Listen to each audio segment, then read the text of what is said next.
എല്ലാവർക്കും നമസ്കാരം.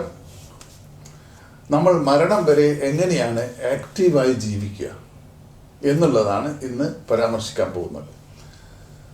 നമ്മളൊരു ഭാഷ പഠിക്കുന്നതാണെങ്കിൽ ആ ഭാഷ പഠിക്കുമ്പോൾ ഉണ്ടാകുന്നൊരു ബുദ്ധിമുട്ട്, ആ ബുദ്ധിമുട്ടുണ്ടാകുമ്പോൾ സംഭവിക്കുന്നത് നമ്മുടെ തലച്ചോറിൻ്റെ പ്രീ ഫ്രണ്ടൽ കോർട്ടക്സിൻ്റെ പ്രവർത്തനം ഡെവലപ്പ് ചെയ്യുകയാണ്. നമ്മൾ ഭാഷ പഠിക്കുമ്പോൾ ഭാഷ മാത്രമല്ല പഠിക്കുന്നത്. ഭാഷ പഠിക്കുന്ന ഒരു ഭാഗത്തുണ്ടെങ്കിലും നമ്മൾ തലച്ചോറ് ഡെവലപ്പ് ചെയ്തുകൊണ്ടിരിക്കുകയാണ്, വികസിച്ചു കൊണ്ടിരിക്കുകയാണ്. ഇതിപ്പോൾ ഒരു ഭാഷ പഠിക്കുന്ന കാര്യം മാത്രമല്ല, എന്ത് കാര്യങ്ങളും എന്ത് കലയായിരുന്നാലും അത് പ്രാക്ടീസ് ചെയ്യുമ്പോൾ നമ്മളുടെ തലച്ചോറിൻ്റെ പ്രവർത്തനം കൂടിക്കൊണ്ടിരിക്കുകയാണ്. അതായത് നമ്മൾക്ക് അറിയാത്ത കാര്യങ്ങൾ പഠിക്കാൻ ശ്രമിക്കുക. അപ്പോൾ നമ്മളുടെ ബ്രെയിനിൻ്റെ സർവൈവൽ കപ്പാസിറ്റി ഡെവലപ്പ് ചെയ്തുകൊണ്ടിരിക്കും. നമ്മളുടെ ബ്രെയിനിൽ പുതിയ ന്യൂറോപ്പതികൾ വർദ്ധിച്ചു കൊണ്ടിരിക്കും. അത് നമ്മളുടെ ബ്രെയിനിൻ്റെ സർവൈവൽ കപ്പാസിറ്റി വർദ്ധിപ്പിക്കാൻ സഹായിക്കുന്നു. ഇനി ചില ആൾക്കാരുണ്ട്, ഇനി ഇതൊക്കെ മതി, പ്രായമൊക്കെ ആയി, റിട്ടയർമെൻറ്റ് ലൈഫാണ്, അങ്ങനെ ആരെങ്കിലും ചിന്തിക്കുന്നുണ്ടെങ്കിൽ അവരുടെ ജീവിതം ഫിനിഷ്ഡ്.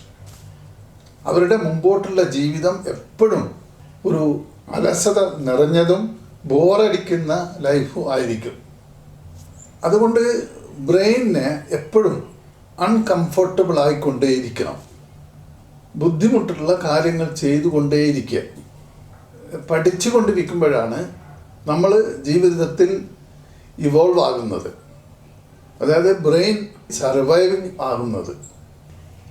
ഇനി അതിൻ്റെ കൂടെ തന്നെ മറ്റൊരു കാര്യം, നമ്മൾ ഈ സമൂഹത്തിൽ ഇടപഴകി എല്ലാവരുമായും കമ്മ്യൂണിക്കേറ്റ് ചെയ്യാനും എല്ലാവരുമായും അവരുടെ ആറ്റിറ്റ്യൂഡിനനുസരിച്ച് അവരുടെ ബിഹേവിയറിനനുസരിച്ച് ഡീൽ ചെയ്യാൻ ശീലിക്കുക. അവരുടെ കുറ്റപ്പെടുത്തലും ക്രിറ്റിസിസവും വിമർശനങ്ങളും എല്ലാം കേട്ടിട്ട് ശീലിക്കുക, അത് പ്രാക്ടീസാക്കുക. അപ്പോൾ നമ്മളുടെ ബ്രെയിനിന് ഏതൊരു രൂപത്തിലുള്ള ഏത് തരത്തിലുള്ള ആൾക്കാരുമായിട്ട് ഡീൽ ചെയ്യാൻ വളരെ ഈസി ആയിരിക്കും. ഇങ്ങനെ ചെയ്യുമ്പോഴാണ് നമ്മളുടെ ബ്രെയിനിൻ്റെ അകത്ത് പുതിയ സർവൈവൽ സിസ്റ്റം ഉണ്ടാകുന്നത്. എനിക്ക് പ്രിയപ്പെട്ടവരോട് ഞാൻ കൂട്ടുകൂടുക, അല്ലാത്തവരെ ഞാൻ അകറ്റി നിർത്തുക, അല്ലെങ്കിൽ മറ്റുള്ളവരുടെ കുറ്റപ്പെടുത്തലും കേൾക്കാൻ വിമുക്തത കാണിക്കുക, അങ്ങനെയുള്ളവർക്ക് ജീവിതത്തിൽ വിജയിക്കാനോ അല്ലെങ്കിൽ ജീവിതം സന്തോഷത്തോടു കൂടി മുമ്പോട്ട് കൊണ്ടുപോകുവാനോ സാധിക്കില്ല. അതുകൊണ്ട് നമ്മൾ ചെയ്യേണ്ടത്, നമ്മൾക്ക് കൂടുതൽ ഫേവറേറ്റായ ആൾക്കാരുമായി ഇടപഴകുന്നതിൽ കൂടുതൽ നമ്മൾ പുതിയ മറ്റുള്ളവരുമായിട്ട് ഇടപഴകാനാണ് ശ്രമിക്കേണ്ടത്. അപ്പോഴാണ് നമ്മളുടെ ബ്രെയിൻ കപ്പാസിറ്റി സിസ്റ്റം ഡെവലപ്പ് ചെയ്യുക.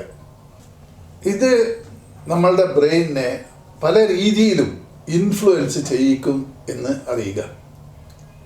അങ്ങനെ നമ്മളുടെ ബ്രെയിൻ മരണം വരെ ഡെവലപ്പ് ചെയ്തുകൊണ്ടിരിക്കുമ്പോഴാണ് ജീവിതത്തിൽ പുതുമകൾ കണ്ടെത്താനും ജീവിതം എൻജോയ് ചെയ്ത് മരണം വരെ സന്തോഷിച്ച് ഉല്ലസിച്ച് മുമ്പോട്ട് കൊണ്ടുപോകാൻ സാധിക്കുകയുള്ളൂ എന്ന് മനസ്സിലാക്കുക.